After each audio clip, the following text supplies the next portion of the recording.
Tonight is Good Friday in the Christian calendar, and this is a time when Christians think about Jesus Christ and how he died on the cross to save the world. And as Buddhists, we don't have a God that we look to as the creator and as the protector, and we don't have someone who has saved us through their death, like Jesus Christ. So we might reflect, well, what are we getting if we don't have a saviour? And so it's important to reflect on who the Buddha was and what he offers as our teacher, because we understand that the Buddha was a human being. He wasn't a god. He didn't come from heaven to save us through making a great sacrifice. So what did the Buddha offer to us? The Buddha did renounce his worldly life and his life of comfort and pleasure in the palace. So there was an element of sacrifice, and he went into the forest and lived a very hard life to pursue the spiritual life and to find the way out of suffering. And with his enlightenment, he found the cause of suffering and also the path to the end of suffering. So in that sense, he sacrificed, and in that sense, he's also a saviour, because after he found the way out of suffering himself, for himself, he didn't keep that as a secret. He didn't benefit just himself from his understanding. For the next 45 years, he went around India teaching what he had discovered. So you could say that that was also an act of renunciation, because he no longer needed to do that kind of thing for his own happiness or for his own security, but he put himself out to offer his teaching so that others could also find the way out of suffering. But the point is that he could only save himself. And though he gave the teaching, each one of us has to take up that teaching and save ourselves. That's the big difference between religions where there's a God whom you can believe in and through that faith be saved. In Buddhism, even if you believe that the Buddha was enlightened and you agree with his teachings, if you don't practice the path, if you don't change your own way of looking at things and your own behaviour, then you're not going to come to the end of suffering. And it's not that it will be a punishment, it will be a consequence of not having understood things as they really are. So each one of us has to be our own saviour. And that's one of the things in Buddhism that puts people off sometimes, because it means that we have to do the hard work ourselves. But it's a wonderful thing to reflect that we do have the means for our own enlightenment. We have the teaching, we have the capacity, each one of us. We have the very good karma to be in this situation where we have facilities that support our practice. We have the understanding of the teaching, and we have the encouragement to keep on practicing ourselves. The other big difference, or one of the major differences, which I'd just like to highlight tonight, between Buddhism and other religions, is that the Buddha understood the mind. He understood the way we function and what makes us tick.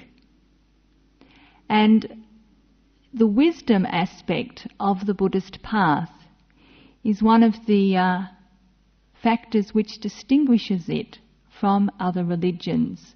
Other religions where one is saved through believing in someone or in some teaching. The wisdom factor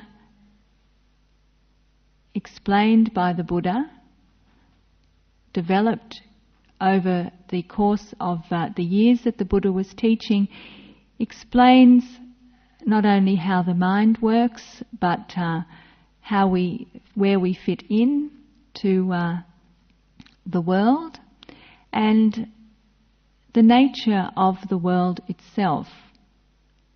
But the understanding that the Buddha had was his wisdom, and it's a wisdom which is on quite a different level to the wisdom that we have about life. What we have is a partial picture, and very often a distorted picture. And so the practice that we have to undertake is not only to cultivate wholesome qualities and to make ourselves into better human beings, but also to develop that wisdom factor so that we start to see the world in the way that the Buddha saw it. It means then that we are operating from quite a different perspective in what we are doing in the world, in the way that we are functioning in the world. The wisdom aspect turns our understanding of the world on its head. But again, the beauty is that the Buddha has given us very clear guidelines on how to develop this wisdom factor for ourselves.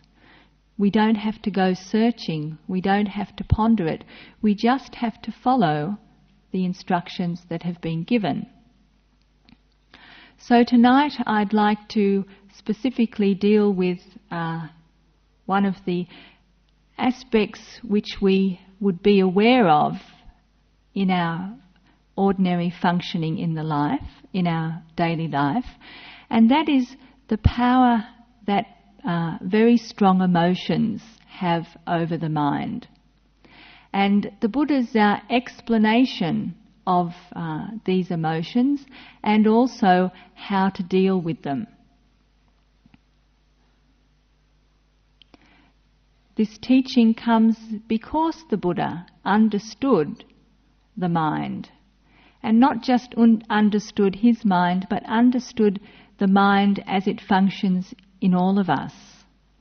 And the emotions are just one aspect of the way that the Buddha understood the mind as it functions. But our emotions have a very powerful influence on the way we think, speak and act. And any of the powerful emotions like greed, jealousy, hatred can overwhelm us and cause us to say and do things which we later regret and which get us into trouble. And so this is one of the areas of our ordinary life that we have to pay attention to, and we have to do something with if we want to pursue this path. Because one of the effects of having a mind which is overwhelmed by strong emotion is that it impairs our ability to think clearly. When we're overwhelmed by anger, when we're overwhelmed by desire, we say, I couldn't think straight. I was so angry.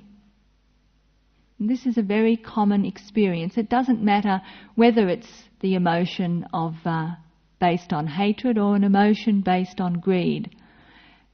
When those emotions are playing themselves out very powerfully in the mind, they overwhelm the mind and they make it difficult for us not only to think straight, but to see things clearly, to control our reactions, and to make decisions based on whether this will be for my benefit or for my harm, whether this will be for my benefit or my harm now and in the future, whether this will be for the benefit of others or for the harm of others now or in the future.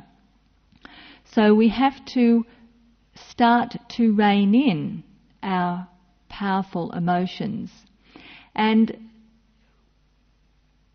in Buddhism we use both aspects of practice. We use both the wisdom aspect and also the calming aspect to try to bring these powerful emotions under our deliberate control. From the wisdom aspect, the Buddha said that we have to start to understand that the emotions that arise within us are arising from within. The trigger for these emotions, the thing that sparks them off, may be something outside ourselves. It may be another person and something they did or said. It may be a situation that we are involved in. But the particular emotion that arises within us will be peculiar to each one of us. We will all have an individual response depending on our conditioning, our habit patterns, what kind of mood we're in, who else is there, whether it's in private or in public, whether it's when we're hungry or when we're tired, when we're in a good mood or a bad mood. Our individual reactions will be what arises within us. And it's not only that the individual emotions will be specific to us, but the way that we perceive a situation so that that situation triggers a reaction within us will also be individual and specific, depending on all of those various causes and conditions. This is the first thing that we have to understand. Otherwise, we think that our emotional reaction is the right one. It's correct. This is the way everyone feels. This must be true because I'm feeling it. So from the wisdom aspect, we have to start to question that. And here's a nice story to help us see how this kind of reaction is produced within us, but differently for each one of us.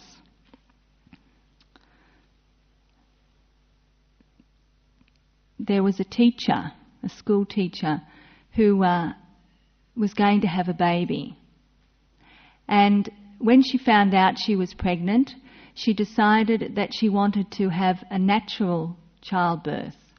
She wanted to have a delivery where she didn't have any drugs for the pain. And so she went to all the classes and along with her husband and did all the training so that she could have a drug-free delivery. And when she went to the hospital to be delivered of her child, she saw that one of her classmates was also in the hospital about to give birth. But her classmate had completely the opposite intention. She hadn't done any of the preparation for having the baby. Her idea was as soon as there was any pain, she was going to have whatever drugs they could give her. She wasn't going to suffer when there was something available for her to take. And so the two of them went in to the delivery ward, and the teacher who'd practiced so long and done all the lessons so that she could have a pain-free delivery, went through all of the time of labour without having any of the things that were offered to her, just relying on the training that she'd done and the support of her husband. And finally she was delivered of her child. But her friend, as soon as there was any discomfort, she took the mild pain relief. And then as it got stronger, she took the stronger pain relief until eventually she was taking whatever was available. And she also was delivered of her child. So as the first teacher, who'd put all the effort into having a pain-free delivery, was being wheeled out of the delivery room back to the recovery ward, she looked on the notice board that was outside the delivery room, and she saw there was her name with a B+ next to it. And there was the name of her friend with an A+ next to it. And she said to her husband, "When you look at that, I went to all that trouble, weeks and weeks of training and going to lessons and eating all the right things and not taking any drugs at all during the delivery, and all I got was a B-. And look at that friend of mine. She didn't do any training, she didn't do any preparation, she took every drug that was available to her, and they've given her an A+. And the husband said, "Dear, I think that's your blood group."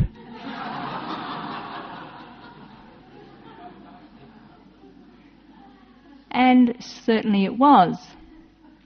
Now, any teachers here would probably relate to that. As soon as you see a blackboard and you see a name with a letter next to it, that's a mark for the test.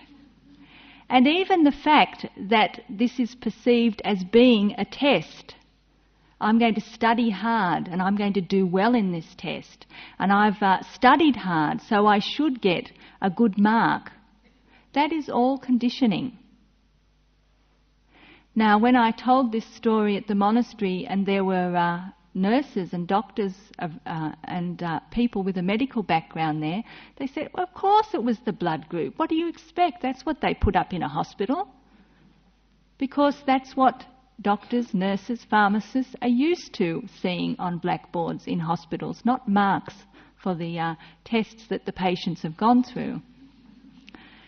Now, just this kind of story makes us think how we are distorting reality according to our conditioning, according to how we think things are.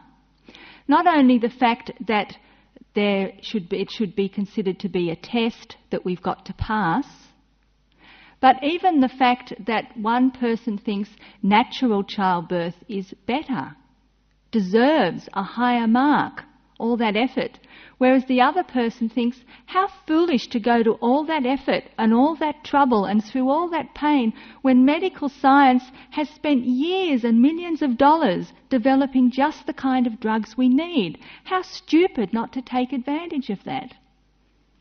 Just a different view and opinion. And if we don't understand that we all have our different views and opinions, which inform our reactions and our perceptions and our emotions, we can't understand why this person's got it wrong. Obviously, this is the way it is. This is what I think. This is what I feel. It must be right. So just to understand to this extent that each one of us is reacting individually, even to the same kinds of situations. The trigger is outside, but the reaction is within us. And each one of us will have a different reaction. And isn't that the frustration we feel when we get so upset about something and the person that we're with couldn't care less? We get angry because they're not caring as much as we are. We forget about the original topic that we're upset about. We get upset with the person who's not getting upset with us. And this is how difficulties develop and snowball, and eventually we end up having an argument and we forget what it was we were even having an argument about. It's just an argument. So from the wisdom perspective, this is the first thing that the Buddha wants us to understand for our own well-being.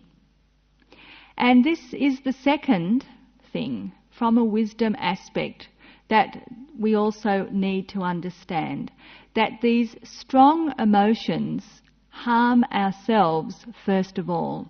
Before they harm anyone else, they harm us. We are the victims of our own powerful emotions. Unless we understand this, we are not going to be willing to do something about it.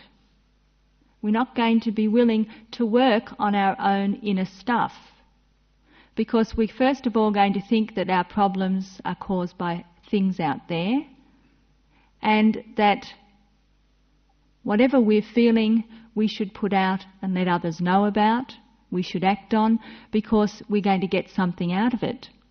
But the Buddha says, no, be aware that these reactions aren't caused from outside, they're from inside, and that when they are present because of their effect on the mind, they cause harm. And so we need to do something about them. And if we just take anger as an example of a strong emotion, anger is unpleasant, but it also energizes. And so very often we like to get a little bit angry because that makes us get things done. We'll go out and do things that we couldn't be bothered doing other times. We say things that we mightn't have the courage to say at other times because we're angry. And this is the seductive power of anger, to make us feel that if I'm not angry, I won't be able to get into action, or I won't be able to stand up for myself. So we need to reflect on what anger actually does to the mind. And as I said earlier, when any of these powerful emotions are present in the mind, they make it very difficult for us to think clearly. They limit our ability to react, because when we can't think clearly and see what is appropriate in this situation, and maybe to take into account some of the conditions or various influences that are operating in this situation, we just act on automatic pilot. We just act according to our conditioning, to our usual way of doing things. So we actually rob ourselves of any flexibility, of any innovation in our response in that moment. And so that's the first thing that we need to really understand. And anger is a very good example of this, because we know how difficult it is to act in a flexible way when we're really angry. The next thing the Buddha said to reflect on is that when anger is present in the mind, that it makes us look ugly. And if we rarely see ourselves when we're angry, we're usually angry looking at someone else. But if you encounter someone who's angry, if you're on the receiving end, you know that even the look of that person is unpleasant.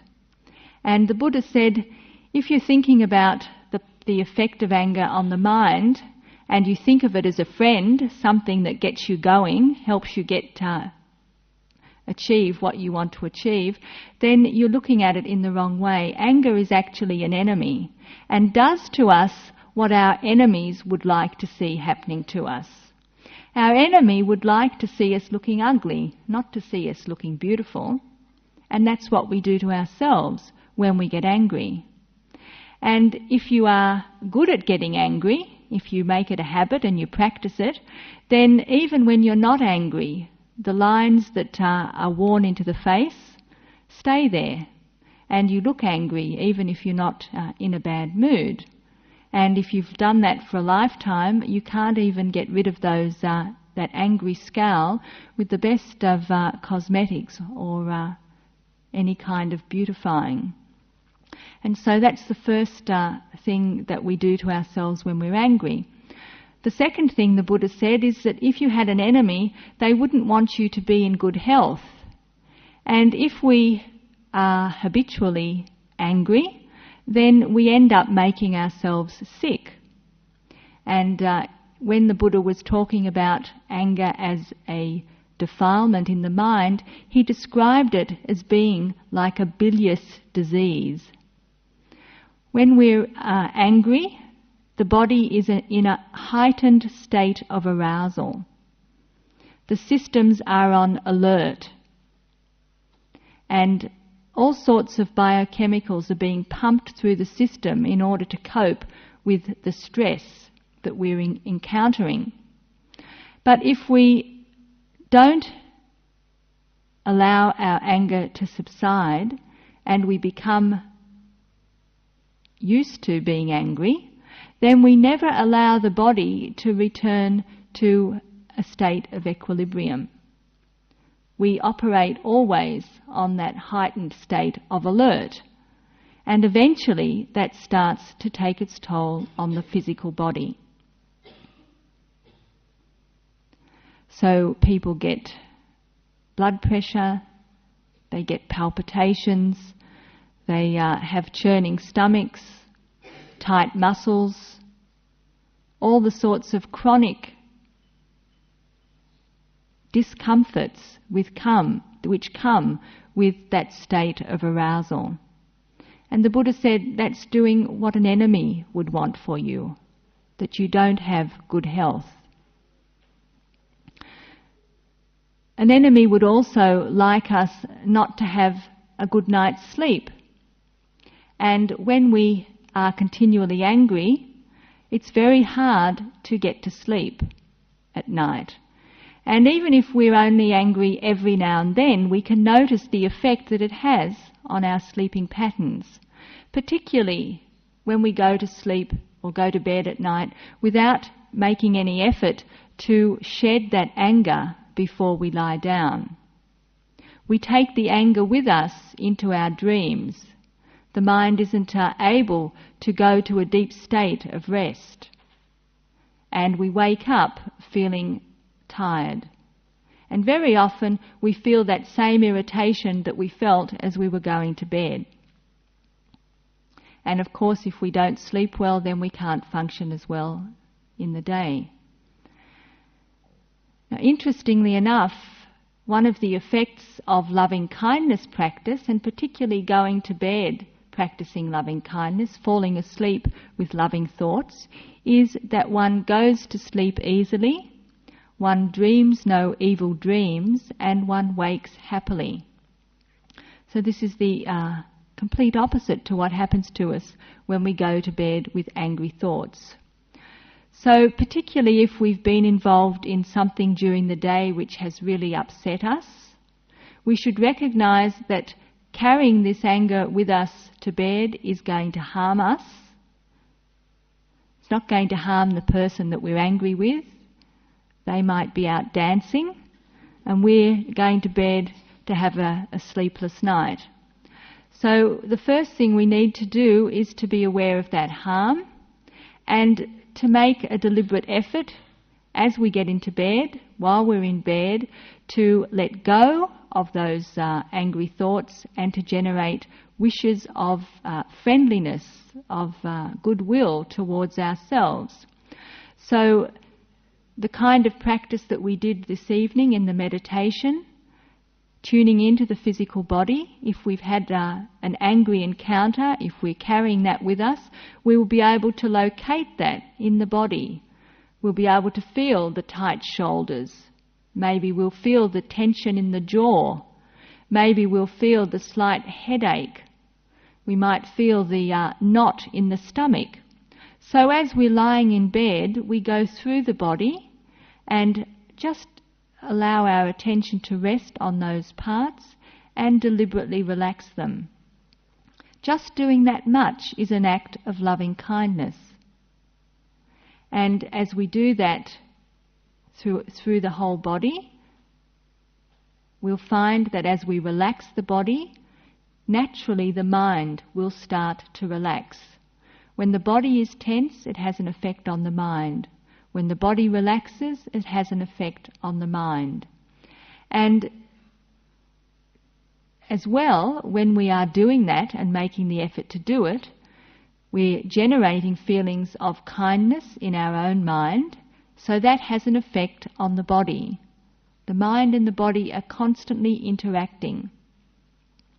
And so we don't have to have a great gush of love, of loving kindness. All we have to do is to care enough about ourselves to take a few minutes to relax before we go to sleep. And if we continue to do this practice again and again and again, we will find that we go to sleep with that relaxed feeling, both mentally and physically. When we do this, and when we practice meditation, we see how interconnected the mind and the body are. And one of the things that we can notice when we're being mindful of how it feels when we get angry is that when we get angry, it produces unpleasant sensations in the body.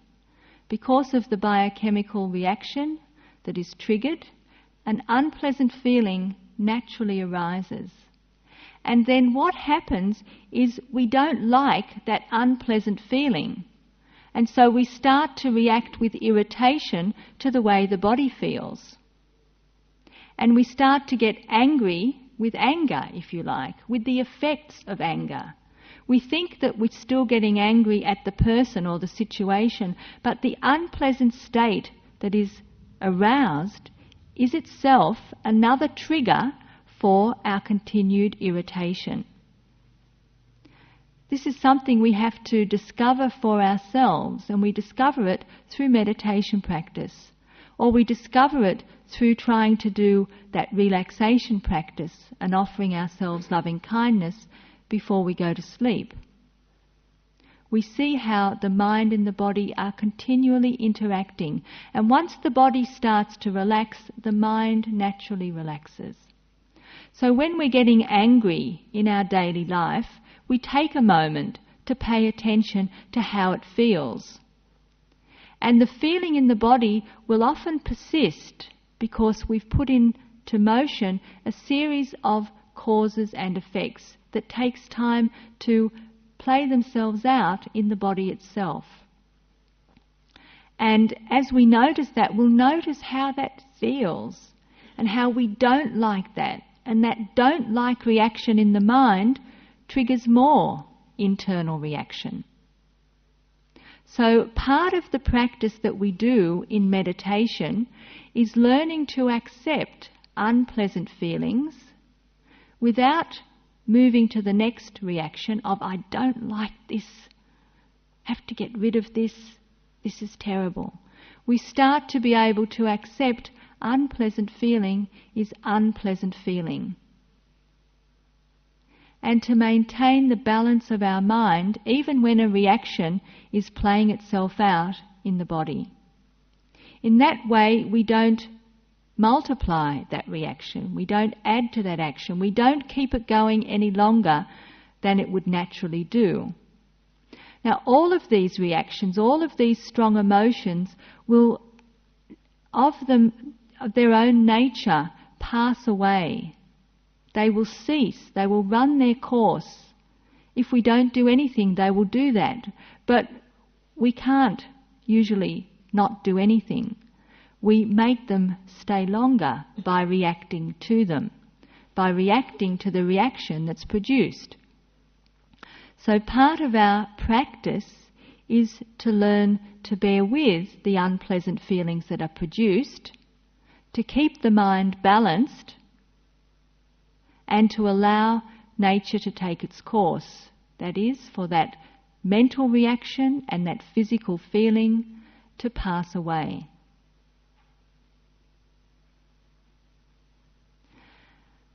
As well as making us sick and not allowing us to sleep and not being able to think clearly, getting angry all the time often means that we lose our friends.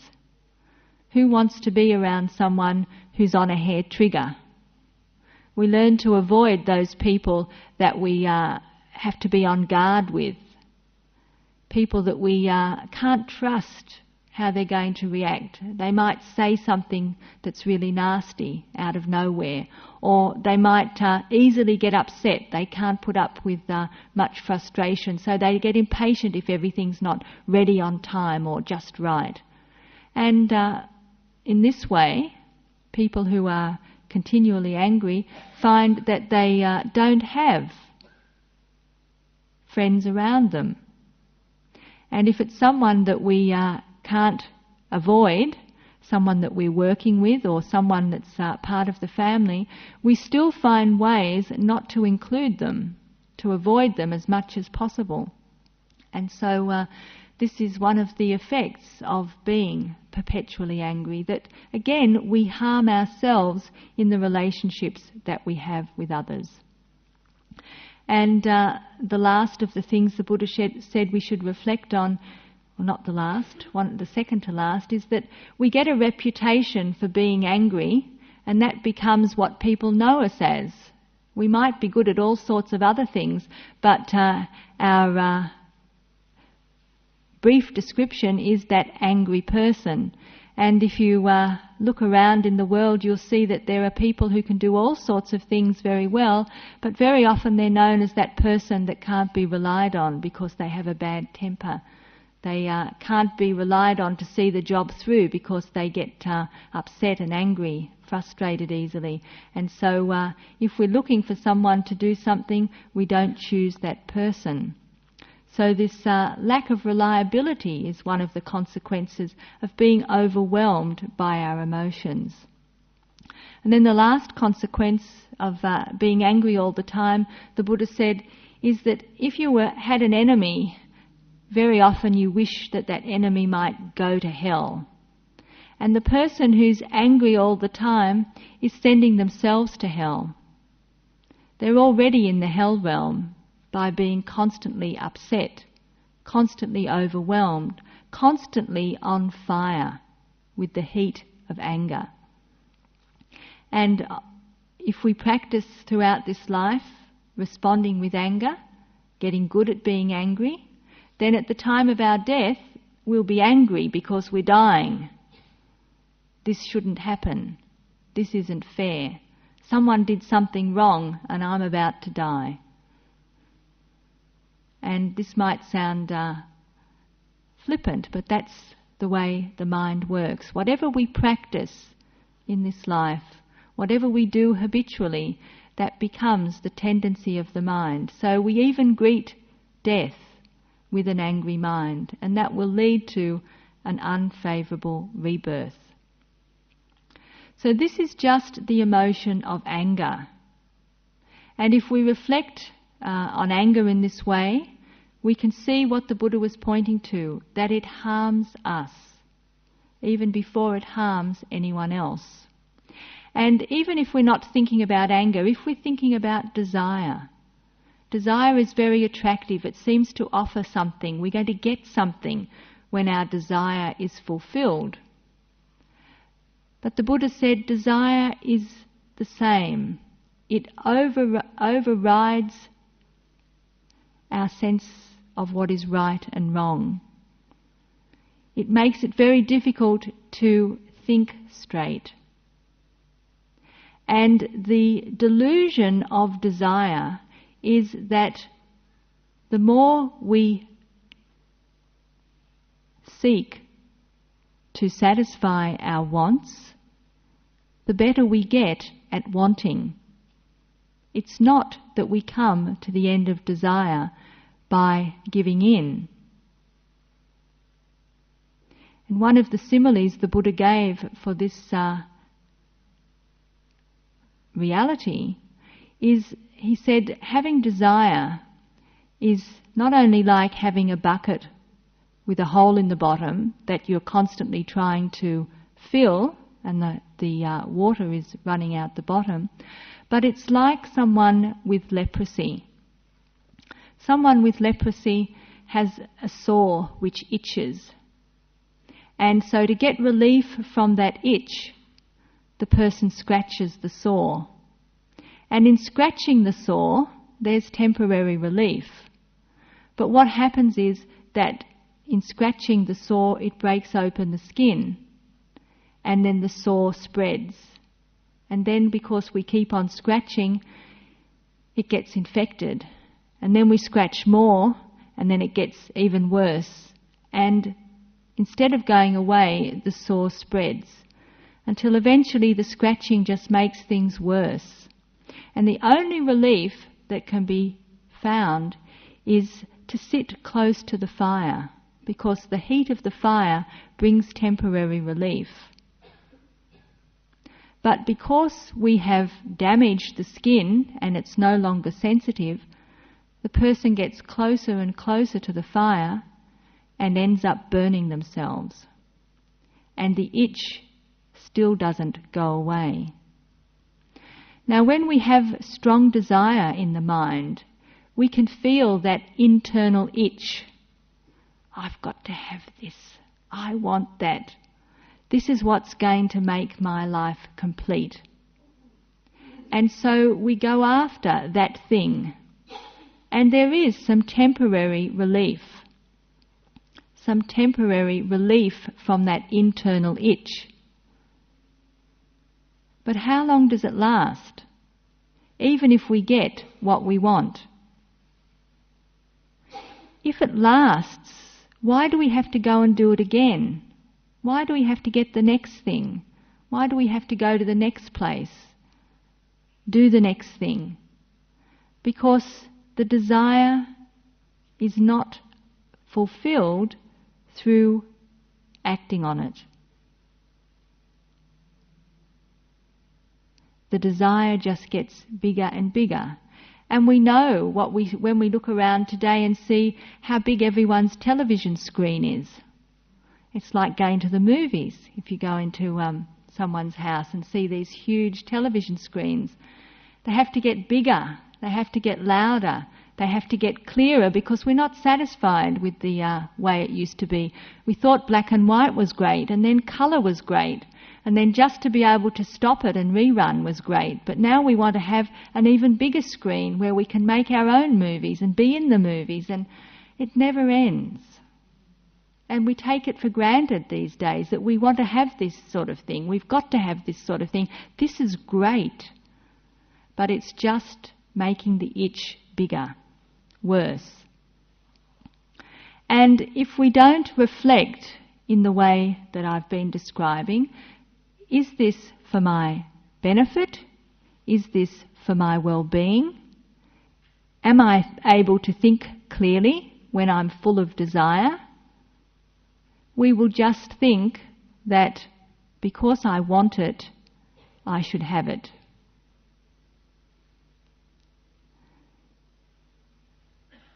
We also find we come into conflict with each other because what I want isn't always what you want. What you want is silly, but what I want is really important. So we find ourselves in the same situation as with anger, that very often two people are seeing completely different situations because of our different conditioning, our different habit patterns. And if we don't understand our individual reactions, we will come into conflict. So the Buddha says when we recognize, first of all, that we live in our own world, and my way isn't the only way, and my emotions aren't necessarily right. We also then question, should I follow this emotion? Should I give in to it? Should I act on it? And when we realise how conditioned it is, we might stop and say no, at least have a second thought about it. And when we ask ourselves the question, who's suffering? Is this for my harm or is this for my good? Is this going to really satisfy, or is this just going to bring temporary relief and I'll just continue to act in this same way again because I've acted in this way this time, and I'm acting in this way this time because of how I've acted in the past? Then we will find ourselves continuing to play out these strong emotions and to be overwhelmed by them. So we have to see the harm, and then we have to see the way out. Now, I've been talking about the wisdom factor and also about what we understand from our meditation practice. The very simple practices that we do about bringing our attention into the present moment, tuning in to the physical body, tuning in to the mood of the mind, getting a much more complete and accurate picture of what's going on, moment to moment in our life, in our own mind.